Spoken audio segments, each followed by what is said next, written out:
Okay. And go ahead and start that for me. We're all good? Awesome. Let me grab these interview questions and let's get right into it. Perfect. You've got the questions. I love it.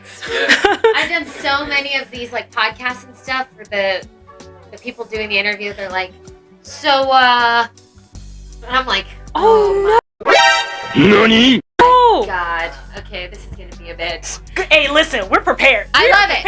I love it. It's great. And hello, guys. This is AFO 2022. It is I, Ty, Blaque, and Kulture, with the lovely and amazing Christina Kelly. Hi guys. Hello, how are you?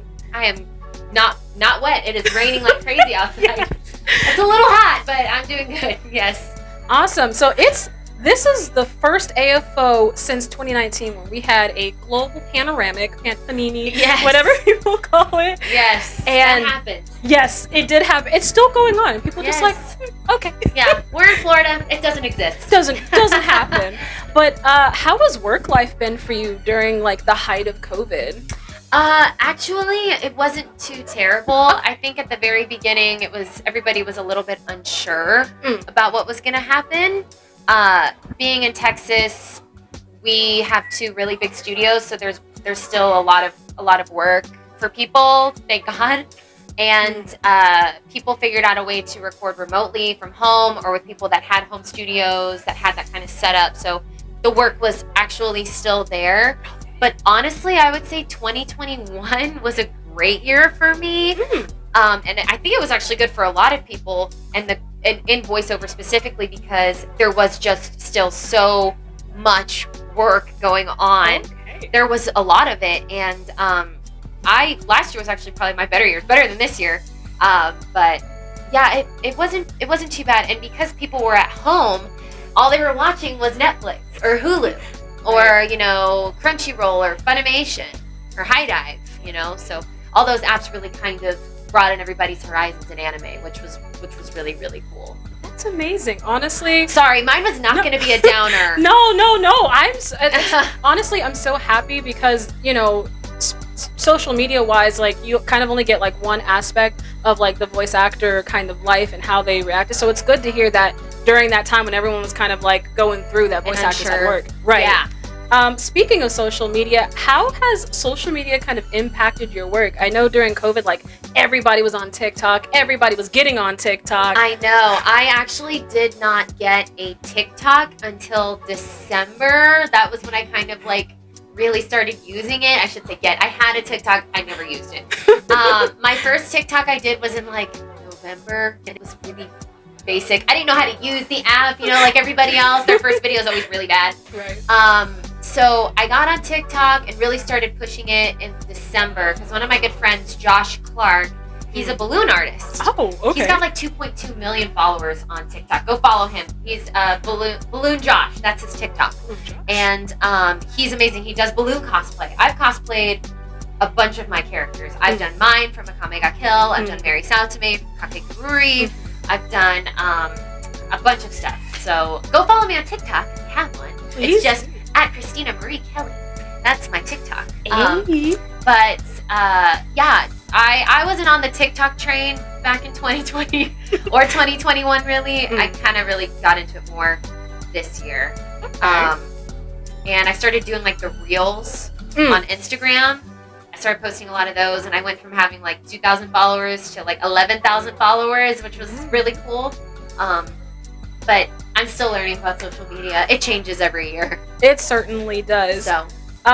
So moving more into your voice acting work, you have such a repertoire. As you've mentioned, I'm trying.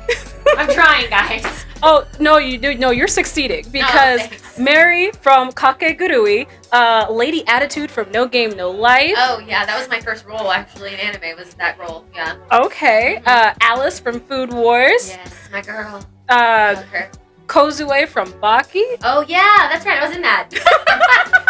I was in that show. I was actually thinking about that yesterday. I was like, oh, Blaque, yeah, that's cool. I was in that. Yeah. Like you just have so many different roles. So with you having all these different roles in anime, what are some of the voice kind of tips that you take from the Japanese voice actors to build your voice in for the English dubs? They're just amazing. One of my friends is actually a seiyuu, Japan. Yu Asakawa, she was writer in Fate's Day Night. She's Leone in Akame ga Kill. Okay. She's had a phenomenal voiceover career, and she's a friend of mine. But they do things so differently over there. Like, they have the paper scripts and they do everything together, like in the room, like in a line, and they stand and they like watch the screen, and they like it's so much cooler than how we do things over here. I know that sounds terrible saying that, but the way they do it, there's just this authenticity that we don't necessarily have over here. Not that we're not giving like authentic performances, it's just the way they do it there. I wish I could do it that way and be that good. You know, they're just like, they do one take and boom, they're done. Like reading it from a paper script, which was how we used to do it back in the day, on a tiny little TV. I don't know, I wasn't alive back then, or if I was like 6. Don't tell John Swayze I said that. But yeah, I do actually take some bits and pieces. I'm like, oh, I kind of like how they use the tone for this character. And sometimes when I do try doing that, the director's like, I don't like that. Can you make your voice lower? And I'm like, oh, okay, so you want this completely different from the Japanese version. So it really honestly just depends on the director and if they like what I'm doing. Sorry, I went on a total tangent. No, you're fine. To say that your energy is truly infectious is really an understatement. You just have like this amazing energy. Oh, thank you. So I just kind of like hearing you talk. Oh, thank you. Sorry, I wish my husband could say the same. Oh no. Emotional, damn it! I'm just kidding.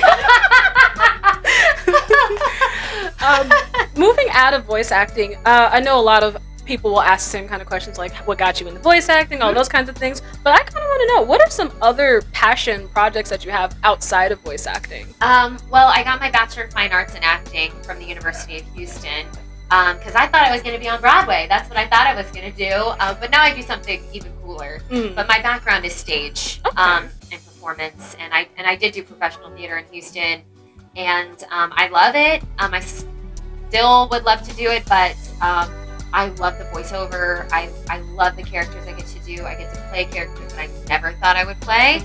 And I would love to go back to theater, but I'm like, I really like this. And I love the people that I work with, and I love how casual it is. So I would say, you know, theater is still something that I love, that I'm passionate about. I do have a commercial and film agent that I enjoy doing that stuff. Film is just a totally different animal. It's very focused. Like the camera's like this close to your face, and your eyebrows do lots of things you learn on camera, and you have to learn to control them, and your mouth. And I'm like, ew, why are my eyes doing that? Why am I so ugly? Like it gets so close to you. You're like, I'm not pretty enough. Oh my god. But honestly, I love doing yoga. I love making TikTok videos with my friend Josh and doing the balloon cosplays. I love traveling and meeting people like y'all. Oh. So I think definitely those are some of my other little passions. You love me. You really love me. Okay. I feel so special. She said she likes me. No, it's awesome. I love it. Thank you guys. No problem. And you kind of tapped into this, but what are some things that your fans may not know about you? Because I know a lot of voice actors, you know, we know the characters, but you, the person, what is something that we might not know that you'd like to share? I have insecurities and struggles like everybody else who's trying to get into voiceover or acting. Looks are very deceiving, I think, in the industry. I think people outside of it that are trying to get into it think, they're doing so well, they're doing so great, but really, like, we all have our own struggles. We all have like our own things that we're working on. I'm getting more into like taking care of my physical self, and you know, getting more in tune with my body on the inside, and finding like what feels good. Like for me, I love my dog. I have an Australian Shepherd. She's the best. Her name is Minnie, the mini Australian Aussie. I've got 5 fur babies now. I have a farm. So that's something I don't really have a farm, but you could say I do. I've got a bunny. And her name is Flopsy. I've got a rescue named Parker, and I've got Minnie, and then I've got Cleo and Bandit the cats. So my animals are something that I truly enjoy, as much as they annoy me sometimes. They are my life. They are my children. And yeah, I would definitely say like working out and getting in tune with my body and learning something new about myself every day. Every day I learn something new. And my animals. Those are things that I really, truly love. I love myself. No, but yeah. I'm sorry. Did that answer your question? No, absolutely, yes. I feel like I just kept going on a tangent. It's okay. I think that one thing I really want to convey to a lot of the people who are going to listen to the podcast is that a lot of people, especially after COVID, like we're so passionate about so many things, and often when we're getting in the creative fields, it feels like a mountain. It feels so daunting, but it's just, you telling us that, hey, it's actually just go for your passions, just be there, be present. I've got a lot of stuff going on, but I still went for it. Oh yeah, it's super still inspiring. A mountain. I'm still climbing it. I'm still climbing this mountain. I'm nowhere near Everest. I'm like at the bottom of the mountain. I'm still looking up at it. And like I said, looks are very deceiving. Like people see things on my social media and they're like, oh, she's doing so good, but really, like, I hustle every single day, whether that's sending an email or posting a video or just like something. I'm just trying to find a way to keep myself polished or keep myself, I don't want to say relevant. I feel like that's such a negative word. I'm trying to keep myself relevant, but acting is really hard. And sometimes you think that you've got something in the bag and it just doesn't work out, but that doesn't mean that you don't stop trying, because I truly believe that if you focus on yourself and you just keep working hard and don't look at anybody else in their career. Yes. The worst thing you can ever do is look at Twitter and see other people booking stuff when you don't even know how long ago they booked that. They may have nothing right now. They may have booked that a year ago or 2 years ago, or they may not have had anything before that. So you've just got to focus on yourself and not worry about anybody else. That's my biggest word of advice. And it's really hard to do. I have to tell myself this every single day. But truly, I think if you really want something, it will happen. You just have to make the move, make the effort, send the email. Don't be afraid. Absolutely. Preach. You're spitting bars here. I'm so thankful. And just as we wrap up, is there any, we got all the gems from you, but where can we find you if we want to follow you? I know you mentioned a TikTok, but where else can we find you? Yeah, so again, my TikTok is at Christina Marie Kelly, super original. My Twitter is at Christina Marie K. The C and the M and the K are capitalized. And then my Instagram is It's Christina Kelly. Again, I'm so original. No, you are super original. I'm one of the first people that comes up on Instagram, which is kind of cool. It's Christina Kelly, or Christina Kelly, I think. Yeah.